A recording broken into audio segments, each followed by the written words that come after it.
बोलायचंय तुमच्याशी त्या वृद्धाश्रमाबद्दल। हे बघा, जे झालं ना ते खूप वाईट झालं। मला खूप गिल्ट वाटतोय त्या सगळ्या गोष्टींचा। पण त्या आजी आजोबांना जो काही त्रास झाला, तुम्हाला जो काही त्रास झाला, त्याच्याबद्दल मी मनापासून तुमची माफी मागतो। I am really very sorry. पण मी खरं सांगतो, माझ्यावरती विश्वास ठेवा। मला खरंच माहिती नव्हतं तिथे वृद्धाश्रम आहे, आणि अर्थात ही चूक माझीच आहे।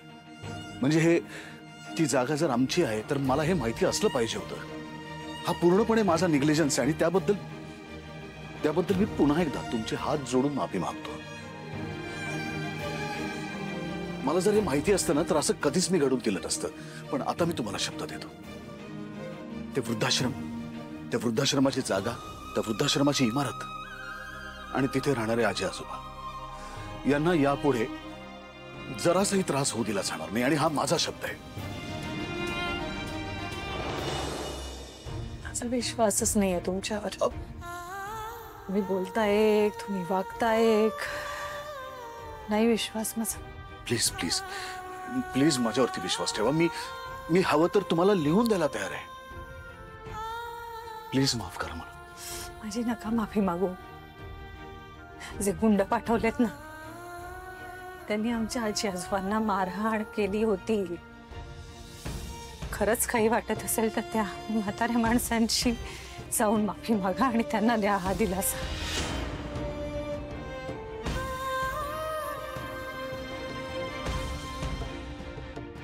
पिंट्या, बोललास का तिच्याशी? त्यांचा माझ्यावरती विश्वास नाही आजी। हे बघ, तू ना तिला थोडा वेळ दे, समजून घे जरा। तुझ्या आजोबांनी ना मला काही सांगितलंच नाही रे या जमिनीबद्दल। तेव्हाच ना मी ती जमीन ना वृद्धाश्रमाला द्यायला सांगितली असते। हे बघ ना, आता कोण कोणाचे ते आजी आजोबा, पण ही मुलगी किती करते सगळ्यांसाठी। तिला काय हवं नको ते देऊन टाक, पण त्या दुखवू नकोस तिला। हं, सनी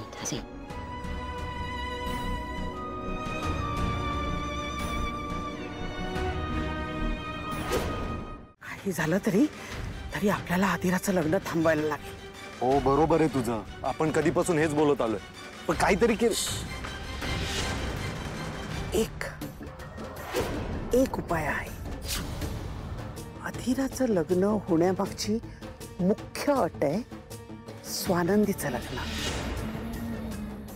आपण जर स्वानंदीचंच लग्न होऊ दिलं नाही तर येस, आपण स्वानंदीचं लग्न मोडायचं। पण ते तरी कसं मोडणार मग? ते तिचं तिने ठरवलंय ना। लग्न जमवण्याचे जर 10 प्रकार असतील ना, तर लग्न मोडण्याचे 10,000 प्रकार आहेत।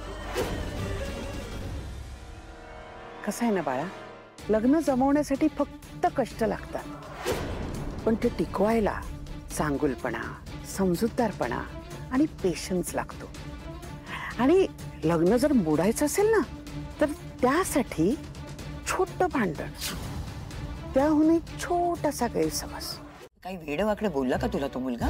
तो मला म्हणाला की यापुढे स्वानंदी मॅडमना फोन करायचा नाही, त्यांच्याशी बोलायचं नाही। काय असं कसं? म्हणजे आता आपलं त्यांच्याशी नातं जोडलं जाणार आहे ना, आणि मग बोलणं तर शेकडो वेळा होणार ना। तेच म्हणतोय मी। जाऊ दे रे, एकदा लग्न ठरलं ना की हे नवरे ना सुरुवातीला असंच भयंकर वागतात। अरे बायकोला प्रॉपर्टी समजतात, पण मग न बायका त्यांना बरोबर वळणावर आणतात। स्वानंदी बरोबर समजावेल त्याला। मला आश्चर्य या गोष्टीचं वाटतंय आजी की स्वानंदी मॅडमला हे सगळं कसं काय आवडतंय। मग आता काय करणार? म्हणजे तू काही मनावर घेतलं नाहीस, मग आता तिला हा नाही तर तो कोणतरी भेटणारच ना। आज तुम्हा दोघांना देवळामध्ये प्रदक्षिणा घालताना बघितलं ना, किती सुंदर दिसत होतात रे तुम्ही। हो, डोळे भरून बघितलंस? अगदी। मग आता हे तुझ्या मेमरी मधनं कायमचं डिलीट करून टाकायचं, कारण असं काहीही होणार नाहीये। असं कसं होणार नाहीये? अरे आज मी एक सिनेमा बघितला ना, त्या सिनेमा बघणं बंद करून टाकलं पाहिजे आजी।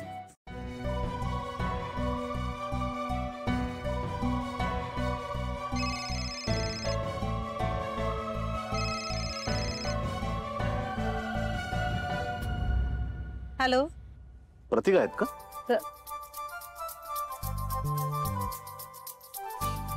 मी बोलतेय स्वानंदी. अच्छा, मला वाटलं प्रतीकशी बोलायला लागेल. म्हणजे तुमच्याशी बोललं तर चालेल का प्रतीकशीच बोलायचंय? काय म्हणजे मला फोन करून तुम्ही प्रतीकशी कसे बोलणार आहात? मगाशी बोललो तसं. फोन तुम्हाला केला, उचलला त्यांनी. बोला. कसे आहेत प्रतीक? बरेत. नाही म्हणजे माणूस म्हणून कसे आहेत? हे विचारायला फोन केलात का तुम्ही? हो, कारण मला प्रश्न पडला एक. चांगलेत. जगातल्या काही लोकांपेक्षा तर खूपच चांगले आहेत. अच्छा, ते काही माझ्यासाठी होतं का? या जगाचं सेंटर तुम्ही नाही आहात. कळलं का तुम्हाला? हे जग ना तुमच्या भोवती नाही फिरत. या जगात तुमच्या व्यतिरिक्त असंख्य माणसं आहेत, ज्यात खूप चांगली वाईट माणसं आहेत. त्यातल्या काही लोकांपेक्षा प्रतीक चांगले असं म्हणायचं होतं मला. अच्छा, म्हणजे काही लोकांपेक्षा चांगले आहेत आणि उरलेल्या काही लोकांपेक्षा वाईट आहेत, असं आहे का? मुद्द्याचं बोलूया का? नाही, मुद्दाच हा आहे की मला प्रतीकची मागणी जरा विचित्र वाटली. म्हणजे मी तुम्हाला फोन करायचा नाही, तुमच्याशी बोलायचं नाही. मला काही बोलायचं असेल तर मी त्याच्याशी बोलायचं. हे सगळं जरा जास्त नाही वाटत आहे तुम्हाला? आपल्या माणसाबद्दल प्रोटेक्टिव्ह आहेत ते. प्रोटेक्टिव्ह का पॉझिटिव्ह? काय पण म्हणजे चुकीचं काय आहे त्यात आता? तुम्हाला पटतंय ना? मिस्टर राजवाडे, हा फोन माझं पर्सनल इश्यू डिस्कस करण्यासाठी आहे का? नाही, कारण मला ते करायचं नाहीये. झालं असेल तुमचं बोलून, एवढंच बोलायचं होतं तुम्हाला, तर मग आता फोन ठेवू का? नाही, एवढाच मुद्दा नाहीये. तुम्ही मला माफ केलं ना? नाही.